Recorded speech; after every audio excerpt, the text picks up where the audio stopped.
नमस्कार दोस्तों, मेरा नाम है सोनू और आप देख रहे हैं हमारा हिंदी यूट्यूब चैनल हिटसन। तो आज का हमारा जो वीडियो है इसमें हम एम्प्लॉयबिलिटी स्किल्स जो सब्जेक्ट है आईटीआई के स्टूडेंट्स के लिए, उसमें सन 2019 में डीजीईएनटी ने 4 नए टॉपिक ऐड किए हैं। उनमें से एक टॉपिक है आपका एसेंशियल स्किल्स फॉर सक्सेस। इस टॉपिक से रिलेटेड जितने भी महत्वपूर्ण प्रश्न हैं वो सारे हम इस वीडियो में करेंगे और इस टॉपिक से रिलेटेड जितने भी थ्योरिकली जो भी आपको पढ़ने लायक चीजें हैं उनकी मैंने आपको पीडीएफ दे दी है। लिंक मैंने वीडियो के डिस्क्रिप्शन में डाल दिया है, वहां से जाकर के आप जो है उस पीडीएफ को डाउनलोड कर लीजिएगा और उसमें आप इसका थ्योरी पार्ट भी पढ़ सकते हैं। लेकिन जो क्वेश्चन है वो हम इस वीडियो में करने वाले हैं।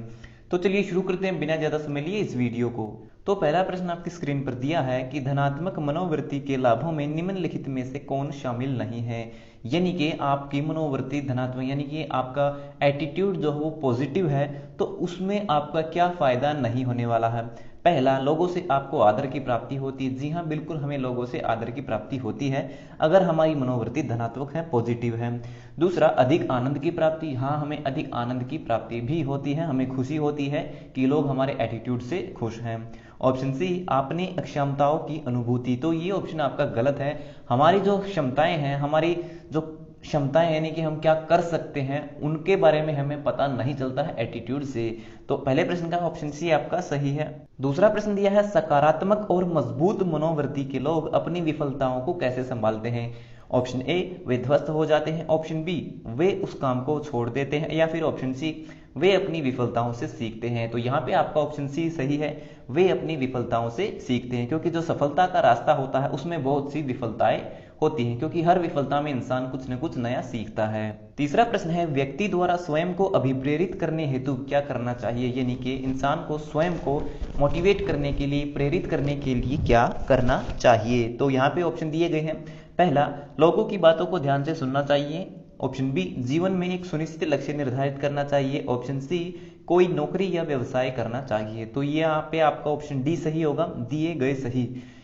चौथा प्रश्न दिया है, सफलता प्राप्त करने के लिए क्या चाहिए। ऑप्शन ए, गुणात्मक संचार कौशल का विकास जरूरी है, यानी कि अच्छे से बातचीत करना आपको आना चाहिए। ऑप्शन बी, गुणात्मक अभिवृत्ति का विकास जरूरी है। या फिर गुणात्मक अभिप्रेरण का विकास जरूरी है। तो यहाँ पे आपका ऑप्शन ए ही बिल्कुल सही है कि गुणात्मक संचार कौशल का विकास जरूरी है। कहीं भी आप जाते हैं तो अगर आप अच्छे से बातचीत कर पाते हैं तो आप जो है जीवन में सफल हो सकते हैं। पांचवा प्रश्न है, सफलता का मूल मंत्र की, यानी कि जीवन में सफल होने के लिए क्या क्या नियम है। ऑप्शन ए, धनात्मक मनोवृत्ति यानी कि पॉजिटिव एटीट्यूड।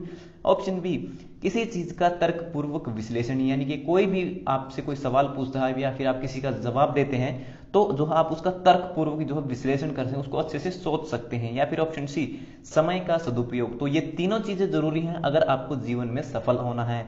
ठीक है, तो दिए गए सभी इसका सही उत्तर होगा। छठा प्रश्न दिया है, एक सफल नेता के प्रमुख गुण क्या क्या होते हैं। ऑप्शन ए, स्वजागरूकता, वह जागरूक होना चाहिए। ऑप्शन बी, आगामी नेतृत्व हेतु प्रतिबद्ध, यानी कि उसकी जो सोच है वो फ्यूचर को देखने वाली होना चाहिए, उसे पता होना चाहिए कि आने वाले समय में क्या होगा अगर वो इस तरह के डिसीजन लेता है। तो यहाँ पे जो आपका ऑप्शन डी है वो बिल्कुल सही होगा। ठीक है, तो उसमें अंदर जागरूकता होना चाहिए और वो फ्यूचर व्यूअर्स भी होना चाहिए। सातवां प्रश्न है, जीवन में आनंद प्राप्त करने के लिए क्या करना चाहिए। ऑप्शन ए, लोगों से मिलना जरूरी है। ऑप्शन बी, स्वयं पर ध्यान देना जरूरी है। या फिर ऑप्शन सी, कार्य संतुष्टि होना जरूरी है। तो यहाँ पे आपका ऑप्शन सी बिल्कुल सही होगा। आप जीवन में कोई भी काम करते हैं, अगर आप उससे संतुष्ट हैं, सेटिस्फाई हैं, तो आप जो है आपको जो है अपने अंदर मन से जो है खुशी मिलती है, तभी जो है आप जीवन में आनंद की प्राप्ति कर सकते हैं। तो आठवां प्रश्न दिया है, धनात्मक चिंतन लक्ष्य प्राप्ति में क्या करते हैं। यानी कि पॉजिटिव जब आप सोचते हैं, अपने मन में कुछ पॉजिटिव सोचते हैं, तो आपका जो टारगेट है जीवन का उसको प्राप्त करने में वो क्या करते हैं। ऑप्शन ए, सहायता नहीं करते हैं। ऑप्शन बी, उनको नुकसान पहुंचाते हैं। ऑप्शन सी, सहायता करते हैं। यानी कि पॉजिटिवली अगर आप सोचते हैं किसी भी बात को तो आप अपने जीवन के जो लक्ष्य हैं उनको प्राप्त करने में सहायता आपको मिलती है। तो आठवें प्रश्न का ऑप्शन सी आपका सही है। नौवां प्रश्न दिया है, प्रश्नों का उत्तर देने के लिए किस चीज की जरूरत होती है। ऑप्शन ए, एक उत्कृष्ट भाषा की जरूरत होती है। ऑप्शन बी, विश्लेषण क्षमता की जरूरत होती है। तो यहाँ पे आपका ऑप्शन बी बिल्कुल सही होगा। किसी भी प्रश्न का उत्तर देने के लिए हमारे अंदर विश्लेषण क्षमता की जरूरत होती है, क्योंकि इंटरव्यू में ऐसे ऐसे सवाल पूछ लिए जाते हैं कि इंसान कंफ्यूज हो जाता है। अगर हम उस सवाल का अच्छे से विश्लेषण कर सकते हैं, उसके अच्छे से सोच सकते हैं, उसका आंसर हम निकाल सकते हैं, तो हमारी विश्लेषण क्षमता काफी अच्छी होती है। 10वां प्रश्न दिया है साक्षात्कार का उद्देश्य क्या होता है, यानी कि इंटरव्यू का मेन मकसद क्या होता है। ऑप्शन ए चयन करना, ऑप्शन बी प्रवेश लेना, ऑप्शन सी पदोन्नति करना। तो ये दिए गए सभी ये सारे के सारे उद्देश्य होते हैं इंटरव्यू के, क्योंकि चयन आप देखते हैं किसी भी नौकरी में जब आप अप्लाई करते हैं तो वहां पे इंटरव्यू के द्वारा आपका चयन किया जाता है। ऑप्शन बी प्रवेश करने के लिए, यानी कि बहुत सारे एग्जाम आजकल होने लगे हैं, जैसे कि सीटीआई का एंट्रेंस का एग्जाम हालांकि रिटन है, लेकिन कुछ यूनिवर्सिटीज में जो है एडमिशन से पहले आपका इंटरव्यू भी लिया जाता है। या फिर ऑप्शन सी पदोन्नति, यानी कि प्रमोशन करते समय भी जो है आपका इंटरव्यू लिया जाता है। बहुत सारी कंपनियों में जो आपका इंटरव्यू होता है, तो यहाँ पे ऑप्शन डी आपका सही है। 11वां प्रश्न दिया है साक्षात्कार के माध्यम में व्यक्ति के किन गुणों का मापन किया जाता है, यानी कि जब इंटरव्यू लिया जाता है तो इंसान के व्यक्ति के किन किन गुणों को देखा जाता है। ऑप्शन ए बाह्य गुणों का आकलन किया जाता है, ऑप्शन बी आंतरिक गुणों का आकलन किया जाता है, या फिर ऑप्शन सी बाह्य और आंतरिक दोनों तरह के गुणों को आकलन किया जाता है। तो यहाँ पे आपका ऑप्शन सी सही होगा। व्यक्ति के बाह्य और आंतरिक दोनों तरह के गुणों का आकलन किया जाता है, उसको देखा जाता है कि उसका एटीट्यूड क्या है, वो बाहर से कैसा है, कैसे चलता है, कैसे उठता है, कैसे बैठता है, और उसको सोचने की जो उसकी शक्ति है वो किस प्रकार की है। तो ये उसका आंतरिक विश्लेषण होता है। 12वां प्रश्न दिया है साक्षात्कार क्या है, यानी कि इंटरव्यू क्या होता है। तो 12वें प्रश्न का ऑप्शन ए दिया है औपचारिक वार्तालाप। साक्षात्कार जो है एक औपचारिक वार्तालाप होता है, यानी कि इसके अंदर केवल महत्वपूर्ण बातें ही की जाती हैं आपके करियर से संबंधित और आपकी क्वालिफिकेशन से संबंधित। ठीक है, इसमें जो वो बातें नहीं की जाती जो आप अपने दोस्तों के साथ करते हैं या आप अपने परिवार के लोगों के साथ करते हैं।